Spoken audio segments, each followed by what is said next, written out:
90년대생이 오고 있습니다. 90년대생에 대한 관심이 뜨겁다는 말입니다. 왜일까요? 그들을 묶을 수 있는 특별한 무엇인가가 있어서일까요?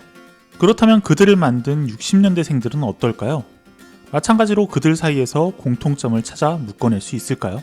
생각해보니 하나 있습니다. 바로 586입니다. 50대의 80년대 학번, 그리고 60년대생이라는 특별한 묶음이죠. 그런데 여기서 문제가 발생합니다.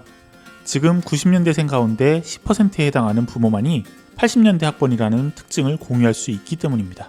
이 문제는 이른바 조국 전 장관 사태로 더욱 노골화됩니다. 누군가는 이 논란에서 검찰 개혁이라는 키워드를 뽑지만 대다수는 불평등이라는 키워드에 집중했습니다. 그 가운데 특히 주목을 받은 세대가 바로 90년대생이었습니다. 90년대생은 뭔가 다르다 라는 단순한 사실에서 벗어나 이제 그들을 제대로 분석해야 할 때가 된 것이죠. 기왕 문제가 터졌으니 불평등이라는 키워드를 통해 설명해야 할 때인 거죠. 특히 취업시장을 중심으로 불평등의 본질에 다가가야 합니다. 세습 중산층, 우리는 이제 불평등이라는 키워드로 세습 중산층이라는 용어를 사용하도록 합시다. 10과 90으로 나뉜 한국 사회의 불평등 구조를 극명하게 나타내는 용어로 말이죠. 감이 오시나요? 90년대생을 1대9로 나눌 수 있다는 뜻이며 이는 곧 60년대생의 사회 경제적 지위로 구분할 수 있다는 뜻입니다.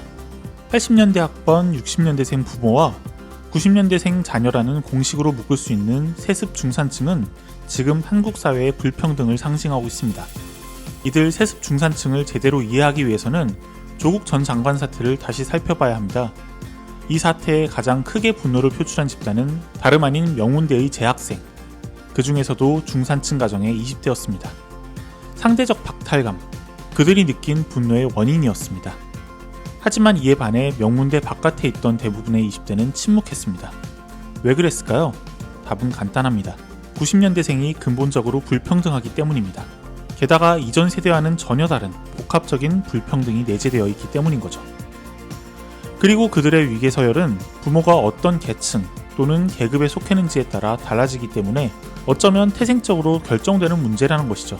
중산층이라는 계층적 속성 앞에 세습이 붙은 이유입니다. 사실상 신분제가 사라진 현대사회 안에서 신분의 역할을 수행하게 되는 것이죠.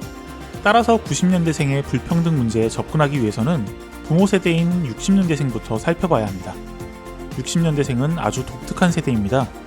한국 사회에서 학력, 소득, 직업, 자산, 사회적 네트워크 등 다중격차를 처음으로 만들어낸 세대죠. 이른바 586은 대학, 특히 명문대 정원학대라는 호혜, 그리고 경제호황이라는 상황 속에서 노동시장 진입을 맛봤던 이들입니다. 게다가 수출 대기업의 급성장과 그로 인한 노동소득 증가를 경험했고 그 경험을 바탕으로 자산 가격은 폭등하게 됩니다. 여기서 찬란한 세습 중산층의 1세대가 완성된 겁니다. 80년대 학번 60년대생과 학번 없는 60년대생의 차이는 이전 세대와는 다릅니다. 학번 없는 60년대생은 번듯한 일자리의 대부분을 대졸자가 차지하는 상황을 넉놓고 지켜봐야 했죠. 80년대 학번 60년대생은 이렇듯 학력과 노동시장의 지위를 기반으로 IMF와 2000년대를 거치며 나머지 학번 없는 60년대생과 다중적인 격차를 점점 더 벌려나갑니다. 세습을 위한 준비 과정이었죠.